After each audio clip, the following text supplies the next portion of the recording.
kelompok penjualan tas online. Nah, sekarang kelompok kami terdiri dari 4 orang, yaitu Juken Lee, Michael, Tri Windaranata, dan saya sendiri, Teddy Sanjaya. Nah, sekarang saya akan menjelaskan tentang proses bisnis penjualan tas.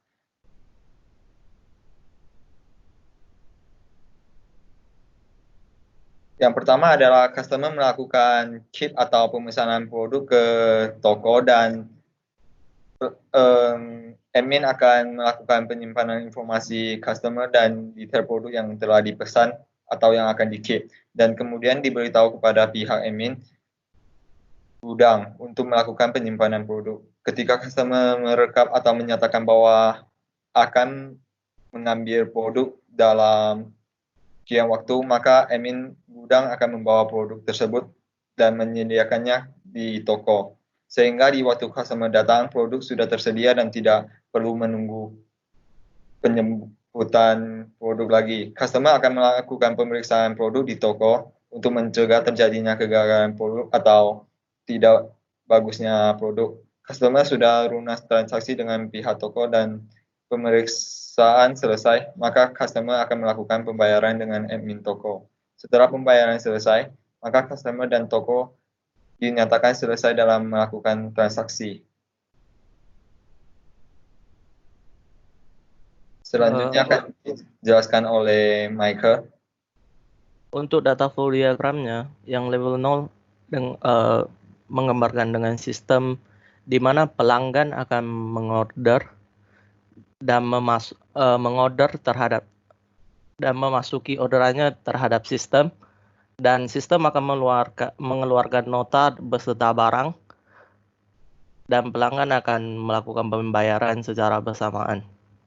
Nah, untuk yang level 1, pelanggan akan melakukan order terhadap tahap proses pemesanan barang, dan di mana proses tersebut akan mengambil data dari database detail barang dan untuk mengecek validasi datanya dan melakukan update terhadap database detail barang. Dari proses tersebut menghasilkan detail order dan mengeluarkan data detail order ke database detail order. Nah, dari proses selanjutnya 2.0 akan melalui proses input data pemesanan, yaitu mengambil data yang sudah diinput tadi, data detail order yang sudah diinput tadi, dan melakukan input pemesanan data dan menghasilkan nota pembelian. Nah, untuk tahap yang terakhir yaitu melakukan transaksi, berupa pelanggan akan melakukan pembayaran sesuai dengan nota. Untuk level 2 yang paling detail itu berarti pelanggan akan melakukan order, di mana tahap pertama itu adalah mencek validasi barang terhadap sistem, dan yang tahap selanjutnya akan membuat detail order, yaitu akan mengambil data detail barang dan menghasilkan detail order, dan ketika tahap selanjutnya melakukan update stok.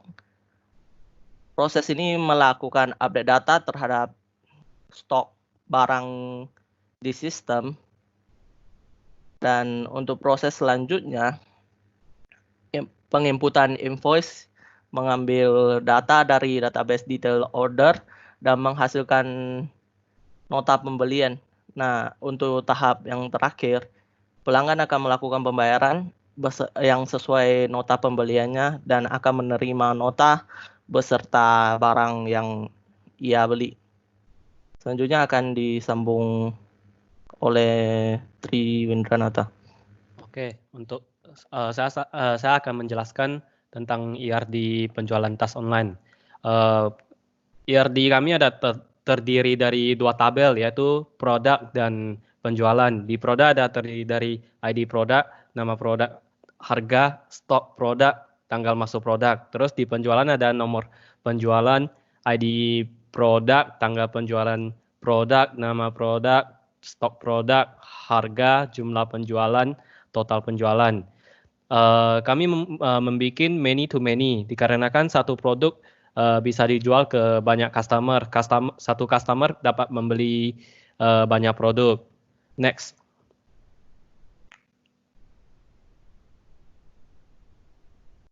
Ya, terus struktur database kami sekarang hak akses kami cuma satu, yaitu terdapat pada admin yang namanya root.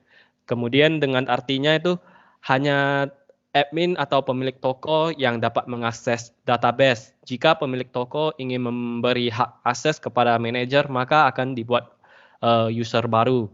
User tersebut hanya diberi hak akses sebagai berikut: insert, select, dan update. User tersebut tidak diberikan hak akses delete atau drop supaya database tidak dihapus dan aman.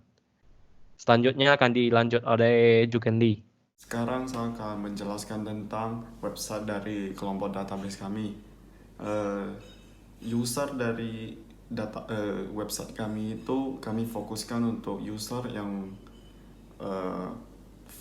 menjual produk atau berupa tas atau baju gitu. Pada layar awal ada halaman login. Kita masukin.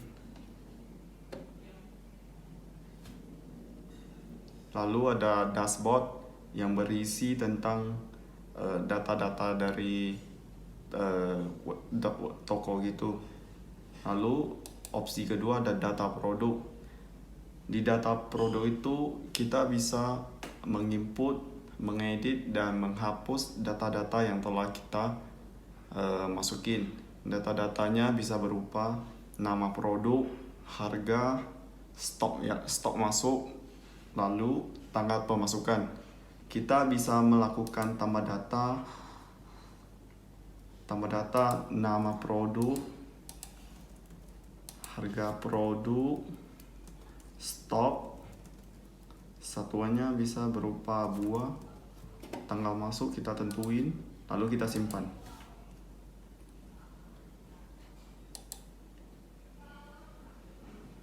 Nah, datanya ada. Lalu kita bisa edit. Misalnya AAA gitu.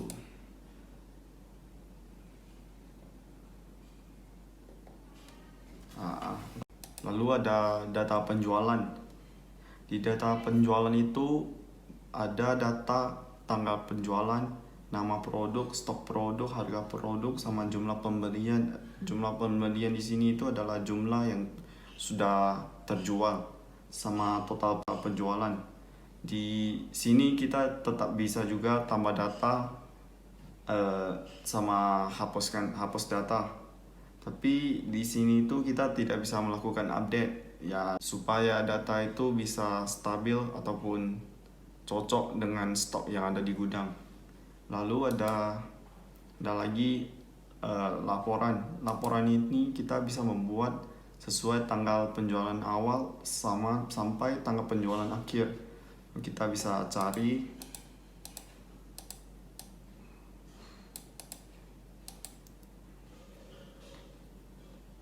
Nanti dia ada muncul nomor penjualan yang sudah kita input tadi, tanggal penjualan, nama produk, stok produk, jumlah item terjual, harga produk, total penjualan.